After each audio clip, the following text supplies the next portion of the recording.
Hey, Teen Summers Tribe, Jim and Jamie back with another episode that we're pretty excited about, because if you know anything about Jamie by now, she is extremely health conscious, extremely environmental conscious, and she introduced me to this subject years ago that I was clueless on.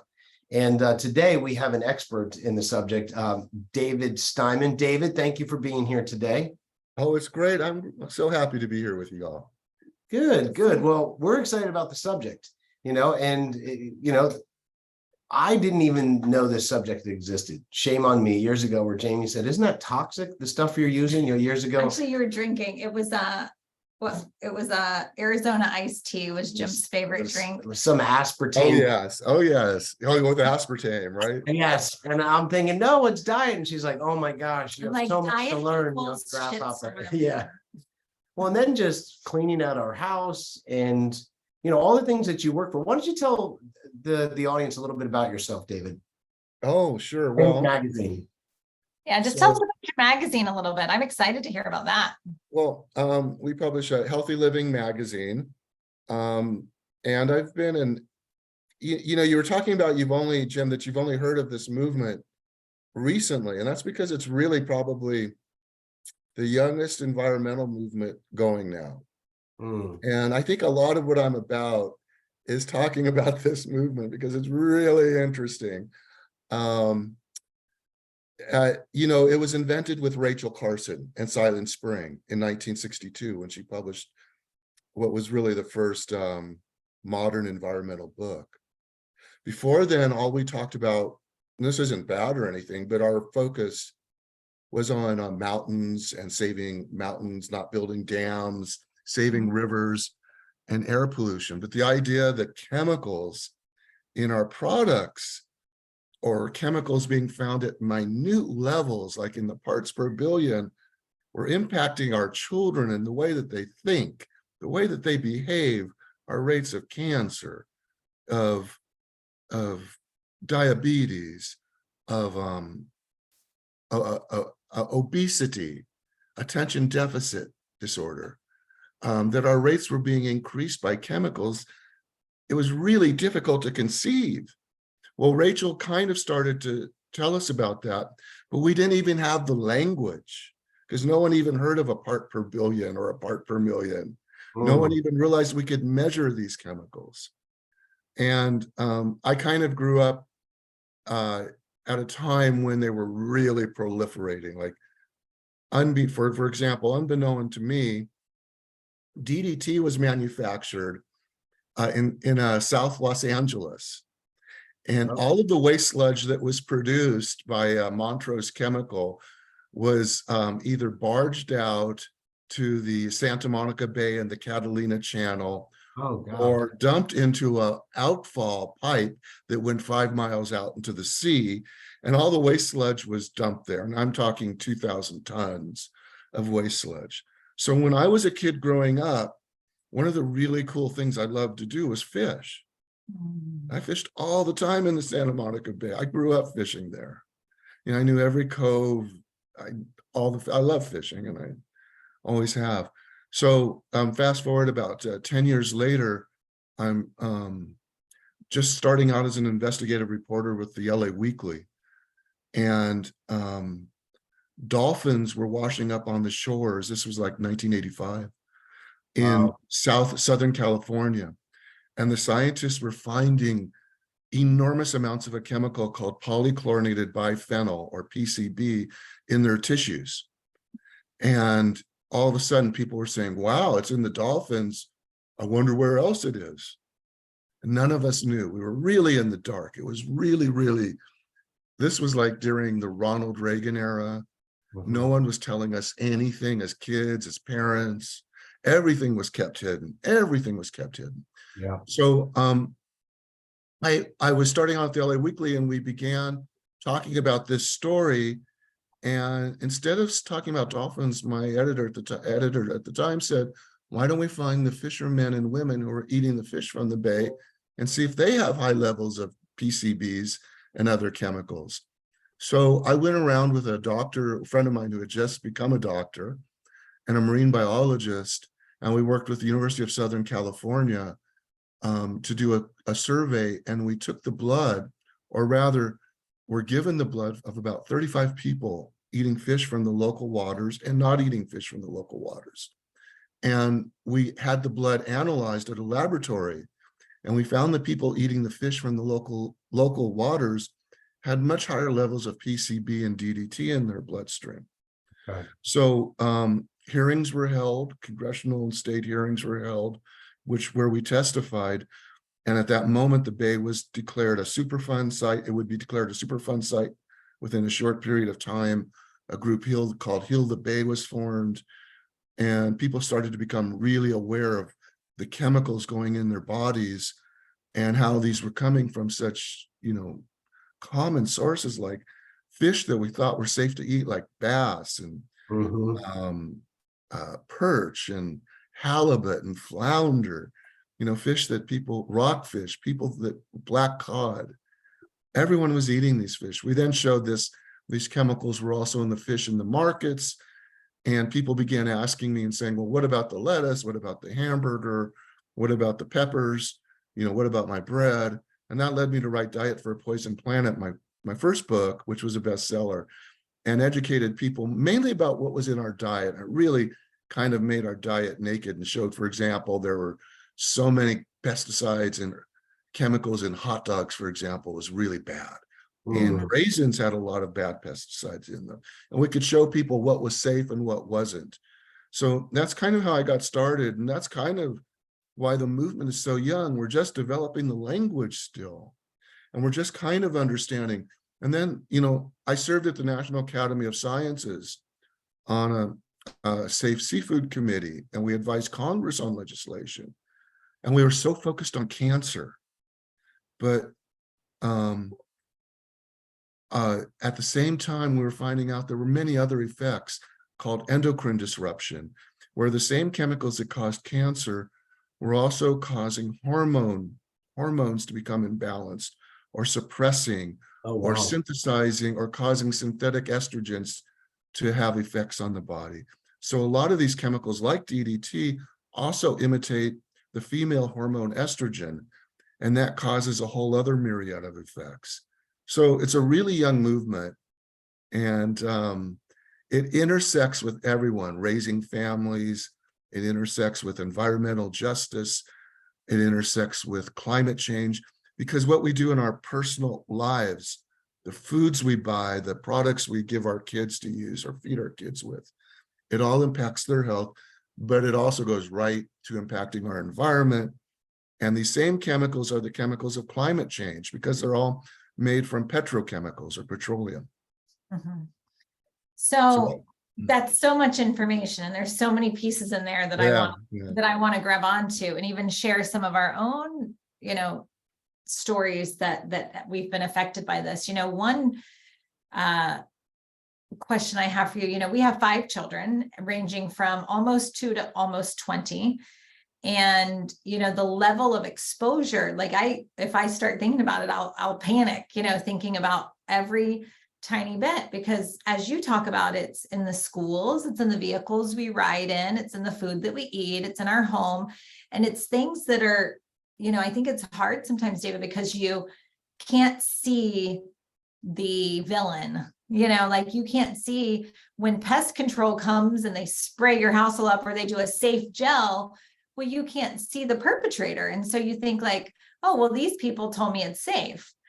Well, I bet those people doing the chemicals have 0 testosterone and aren't able to have children. You know what I mean? We have all these layers of things that nobody thinks about. And, I'm on the other end of the spectrum. We've been chemical free in our house and our yard for over 12 years now.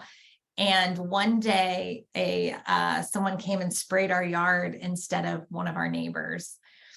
I got on the whole household was like, oh no, we're all like, run for the hill on these people. That's really Run for the hill, David. Yeah. Miss Jamie's non-toxic yard. Oh my gosh. Yeah. We were certified by the NWO as a safe space for creature. I mean, all sorts of stuff. But anyways, so that was difficult, because I know what this stuff does. And so for those members in our audience that are hearing this for the first time, it's it's overwhelming to think, okay, I'm going to start fully toxic and then start reining it back. It's hard to do all at once, I'm sure. I think of how far we've come all these years. What are some good starting awareness points? I think, you referenced your first book, and, just even these studies are eye-opening, but what are some good first steps to think of with a family? Well, that I wrote Raising Healthy Kids, how to protect our children from the hidden chemical toxins in our everyday lives. It'll be out with Skyhorse Publishing in January 2024. Oh, great. And I tried to break this down and make it really simple because it is overwhelming. I only wrote this book after all my kids turned 18, my 3 kids. And I just wanted to, it's not like they were my experiments, but I kind of wanted to just share my experiences. I think the first thing I would tell anyone, just to be really brief, well, one, I think you should read the book, but to get the whole picture. But I think checking your water, your tap water, and filtering it has become the #1 priority for immediate health in America. Why is that, David? Oh, great. Why is that? There's a certain family of chemicals called PFAS. That's their initial, PFAS, that cause cancer, that interfere with the endocrine system. And these chemicals are very prevalent in drinking water, especially if you're near a military base, live on a base, and tens of millions of Americans are being exposed and don't know it. I share stories from Hoosick Falls and about a community that didn't know it was being poisoned by PFAS. So even rather than testing your water, I think it's important to filter it and to get a reverse osmosis carbon combination filter. In my book, I point out specific ones that will get PFAS out of your system and just about everything else. But water is so intimate. We drink it, we bathe in it. So filtering your water, all points, shower, certainly your kitchen, drinking water would be my first really big idea. David, what do you tell people who say, and I know that you have other steps to give us, but my initial instinct is that people are going to listen to this and say, but why would they let us drink it if it's not safe? Right? Like, don't you, that would have been an original thought 25 years ago was, oh, that's crap. I can't see it. It doesn't taste weird. Government sends it through my pipes. Yeah. One of the things I do is I enforce, I'm called a citizen enforcer, or companies that don't like me call me a bounty hunter. And what we do in California is enforce Prop 65 and force companies to disclose harmful chemicals. Even our public government, public water agencies are only required by law to test for a few select chemicals. And if they're not on the federal list, they don't have to test for them. And PFAS, for example, weren't on the list until very recently. So they didn't even have to test for them. So they can say, well, we didn't find anything in your water, but they won't tell you, well, we didn't test for all of these prevalent chemicals. So that's the first thing. The second thing is even the chemicals used to make our water safe, and this isn't a bad thing, it's just it's just real. They're called trihalomethanes, and they're the disinfectants that are used to kill bacteria, and viruses. This is important, but in the water, they form cancer-causing agents called trihalomethanes, and these are legally allowable. So your government or public water officials may say your water is safe by government standards, but those really aren't protecting us. We know that. We know that government standards lag far behind. Truth is, there is no safe exposure to a carcinogen. You can't have a little bit of toluene in your drinking water and it's not safe for your embryo. We're talking about the development of a child at 1 cell. A little part per billion is a lot different to a 1 cell than it is to a fully formed human. So we have to think in a different dimension. For pregnant families who are pregnant or who want to have kids, no matter what the government says, I'm really giving it to you straight. There is no safe exposure. Filter your water. You won't get the full story, no matter how well intended they are. And often they just, just aren't functionally going to be able to protect your health. They don't have the laws. You got to take it into your own hands. I love that. And now, what can you tell me a little bit about, do you have I think hear of this concept of like your toxic load bucket. And so you mentioned, no amount of exposure is safe. Like you can't, there's no bit of it that's safe. But would you say and everybody's bucket is different, right? And so if there's this idea of we all have a bucket and then you expose, and then all of a sudden your genes mutate and you end up with cancer, or is that how it works? Like you keep getting all of these exposures and then at some point it changes you, or does it change you from the first exposure? How does that work? Well, it kind of depends on what kind of process you're talking about, but it can be a single exposure. For example, a single exposure of a high amount of lead can have an immediate IQ impairment. And I'll just give you, in California, we've required all of the manufacturers and distributors of canned shellfish products like oysters and clams to label their products for reproductive hazards. Our nonprofit group caused that. And those products had like 300, 400, 500 parts per billion lead. So suppose mom is just getting pregnant and she's eating shellfish one night. Maybe she's having it as a sauce on her, ceviche. Maybe it's with her pasta, or maybe it's just shellfish. That one exposure of 400 or 500 parts per billion lead is like the equivalent of drinking 50 glasses of Flint, Michigan lead contaminated water at one time, because those glasses of water might have 10 or 15. And we're also talking about cadmium in those shellfish products. So one exposure can do it to your kid. Wow. Okay. And David, I mean, we're getting to the heart of some pretty big matters here. So water is obviously such an obvious importance, for drink. Yes. What about food? What is a food that is just so over the top that we overlook and it's just been taught to be raw? It's run of the mill, it's fine, but it really is kind of the silent, kind of villain, as Jamie was saying. Bread.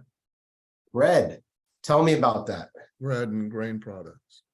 Tell me about that. They really go under the radar. But every slice of bread we've ever tested, and I believe that the FDA has ever tested, contains a nerve toxin called organophosphate pesticide. These are commonly known as malathion, diazinon, parathion, and methimidofos. All of these cause ADHD and ADD. Wow. So they cause it in the womb, and they cause it as children are growing up. And studies after studies show that kids with the highest urinary levels of these nerve toxins, which were developed and refined as nerve gases in Nazi Germany in the 30s, and then converted into pesticides, practical use, the higher the level in the child's urine, the more likely they are to have ADHD. Who thinks of bread as being a villain? But it is. I was so taken by this that you will just always find me. The good news is organic bread is not that much more expensive, if not similarly priced today.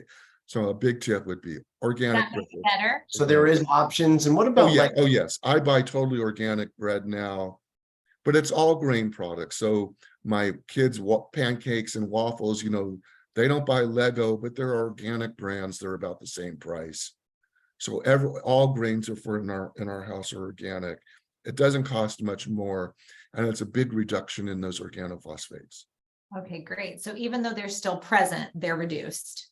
No, in the organics, because the organophosphates aren't persistent in the environment like other chemicals like DDT, which last for decades, or PFAS, which lasts forever. The organophosphates break down. So organic foods are really pretty much free from them.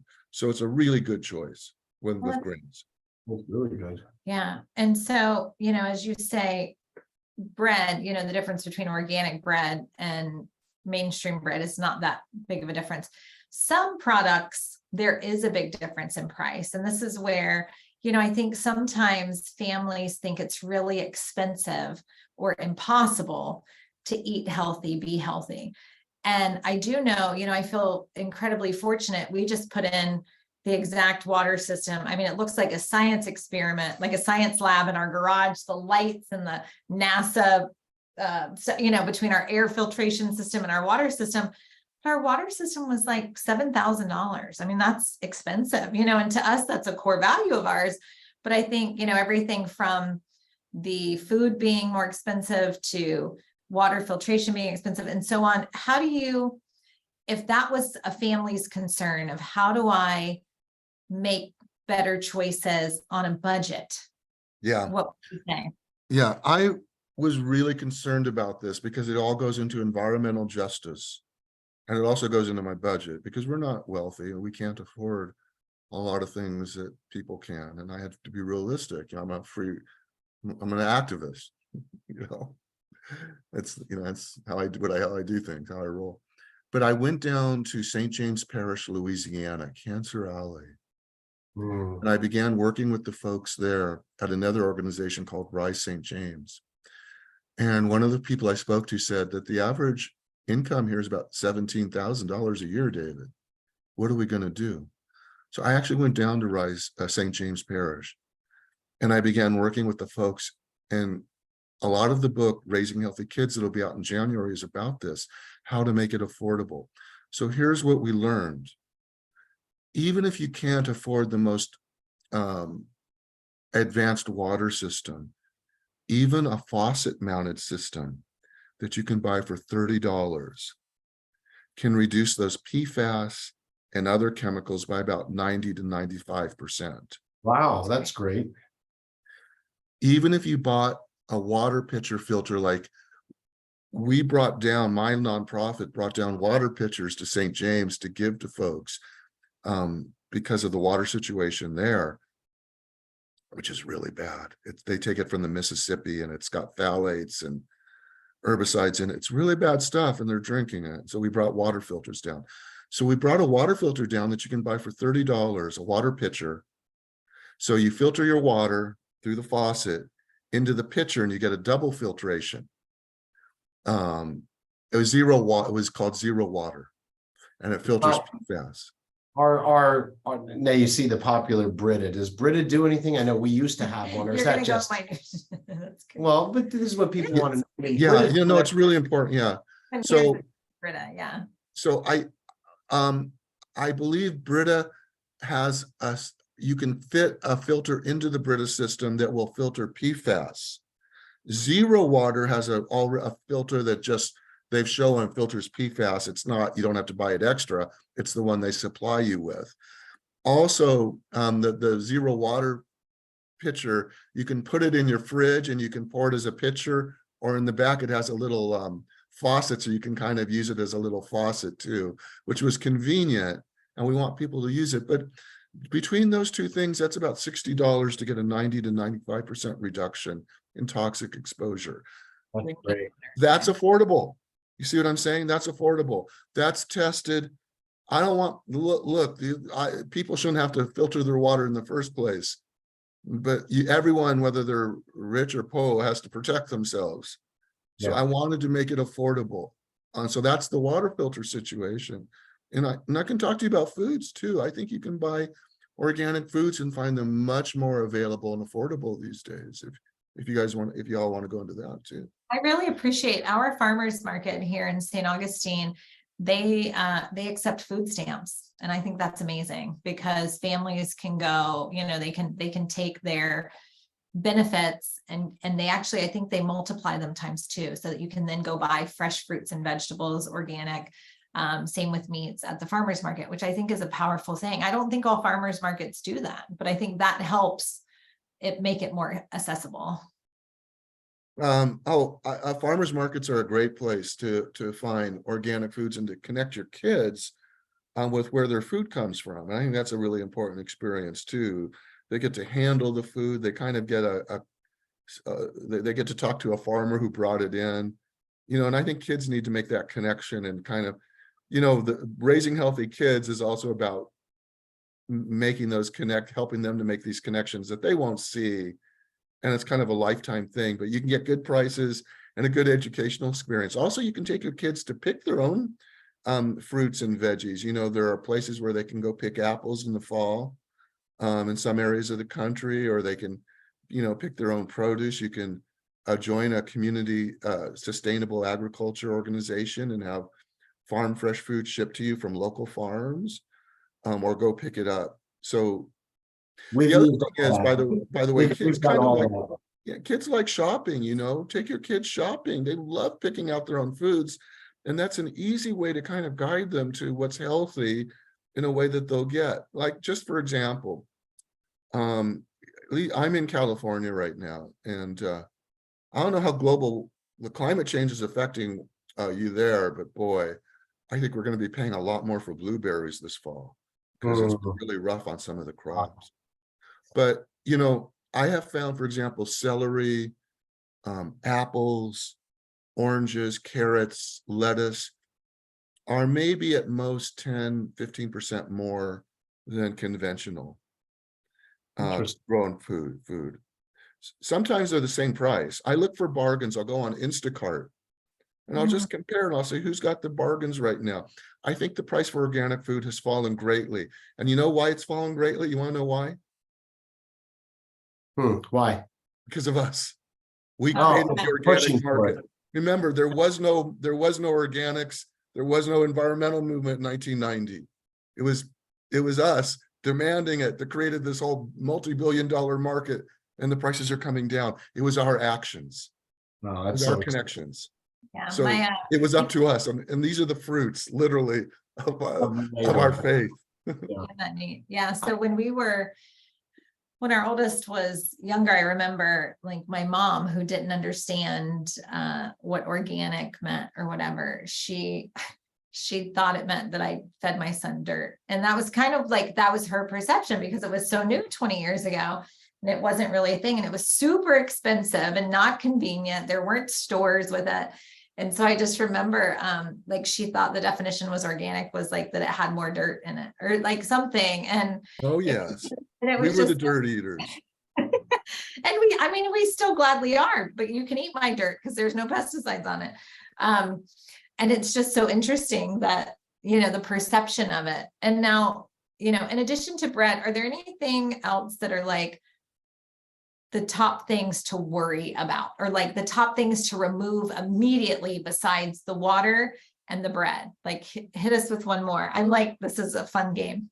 Those are big ones. Yeah. Well, if I had to pick another food, I'd pick apples. Buy organic apples. Like, we looked at 44 samples of apples that the FDA tested in the early 2000s. They had like 350 different pesticides on them, or about 8 every bite. And these are, again, the organophosphates. So I would say apples. I would say lettuce too. These are the switches you can make right now that I talk about in raising healthy kids that aren't going to cost you anymore. But the benefit is you get healthier kids.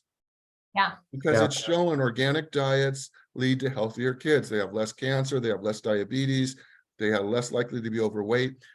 Pregnancies go better with organic foods, there are less complications.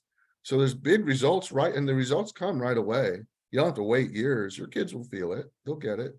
And in addition, well, and I want to ask too, David, and this might have more controversy around it, but is there anything you've seen in your studies, since you've been so out there, with like certain medicines, or even you hear about vaccines, that there can be adverse effects or that? Have you seen anything like that that gives you concern that you might talk about in your book? Well, my kids are all vaccinated, and I think you do have to be careful with vaccinations. I would try to avoid any thimerosal, which is a mercury additive. You know, no matter what your attitudes are about other things, mercury is just mercury. And that's just mercury in vaccines. Is there some certain ones, like you said, to be careful for? And that's kind of how we look at things as well. You know, what about medications? Have you seen any medications where it's just been, gosh, same thing when you said about bread. Gosh, I can't believe that we're not looking at this. Is there anything like that you've seen of certain types of medications, of pain relievers or cough medicines or anything like that, just out of curiosity? Yeah, allergy medications Interesting. have been linked No, with, Isn't that ironic? Wow. Yeah. That's with learning difficulties. Really? Because they sometimes contain antihistamines and other ingredients. I don't want to name them because No, I don't ask. be You don't sure have to to be name them. accurate, but I I was know just the curious. studies have linked them with just impaired learning. Medications given for over medicating middle ear infections has also been linked with a lot of learning difficulties. In fact, our publishing company did a book on learning difficulties and a xylitol, which is a sugar that's very safe for kids. It's used I in was gonna say it's toothpaste. labeled as safe. Like Yeah, that's what I do as a gum alternative is use yeah, xylitol. yeah. That's a big one. Chewing gum. Instead of getting cane sugar chewing gum, get the xylitol because it helps prevent those middle ear infections. It's shown in the medical literature, helps prevent cavities, and the xylitol, is healthier than cane sugar. So, but no xylitol for pets. You can't, no dogs. Dogs can't eat xylitol. So, Oh, that's but interesting. So but personal yeah, story. Oh, yeah, I was gonna say a personal story. One of our children, he suffers from ear infections and was hit with like one after another as we were traveling, and each doctor was giving him a different type of antibiotic, either intravenously, orally, through the ear, so on and so forth. And as time went on, his ears didn't get so much better, but his mental clarity did. So he ended up depressed, sleeping a ton, all of these things. And when we did his blood work, it showed a toxic level. We screened him for toxins because it was so out of character for him. We thought there must be something, and he was showing a heavy toxic load. And there were like 3 theories that were thrown out by our doctor. And one of them was that he had a toxic load of antibiotics. And I was like, but they were put into the ears. They weren't just oral. And the doctor said, oh no, even no matter where you put it into your body, it's still exposing you. And so we had to detox, like we had to strip these antibiotics out of his body. It's so interesting that, like, we were talking about this toxic bucket, exposures can then, it's amazing. well, so the xylitol chewing gum. If any of your kids do suffer, I'm not a doctor, but just check it out. Xylitol chewing gum is a really good Oh. thing. Awesome to know. Thanks. Mints, and putting it in baking with it. Well, I mean, this has been a fascinating interview because I like to have takeaways where people who are listening can say, I can remember that. I can remember water, and that they can't get the big system. The one smaller system can take 95% out, That's even in an awesome. area like St. James. Bread, what an obvious one. And I'll just grab that bread, and Jamie like, no, let's look, is it organic? And well, let's get it from the farmer's market, or that makes a huge difference. And then obviously, I mean, I'm shocked to hear about the allergy medicines. I actually used to work in pharmaceutical advertising. One of my biggest accounts was the breakthrough drug for allergies. And you don't hear about that. And this isn't to crucify anyone, but again, you got to look out for certain things, including mercury in anything. So that's a big lesson for me that I would have never even thought of with Yeah, connecting absolutely. mental clarity and allergy medicine. Mm-hmm. That's amazing. And the learning difficulties too. It's so interesting. Do you think, is toxic free possible?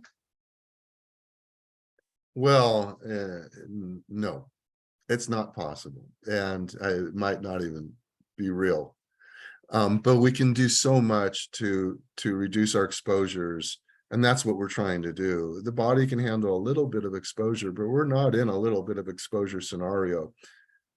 The chemicals we're being exposed to are changing everyone, whether we want to acknowledge it or not, because they're affecting our neurobiology. So they affect the very way we identify as people, our gender, and our gender anatomical health.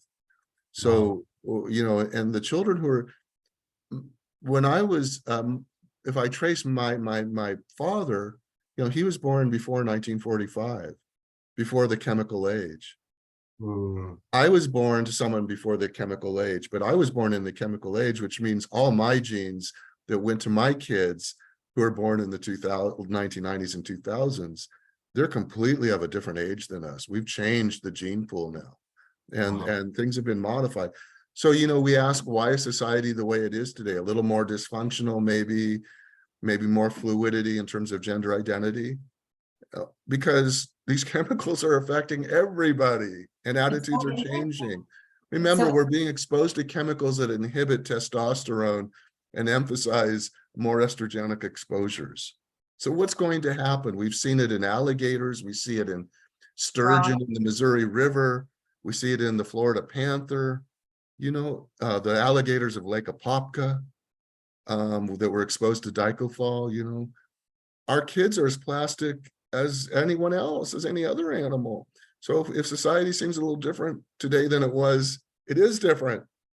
So there is no zero exposure anymore, but we have to reduce exposures because of effects like cancer, effects on semen quality, effects on egg quality, the very things that make our kids have all of their human potential can be interfered with by bad companies that don't tell consumers what's in their products.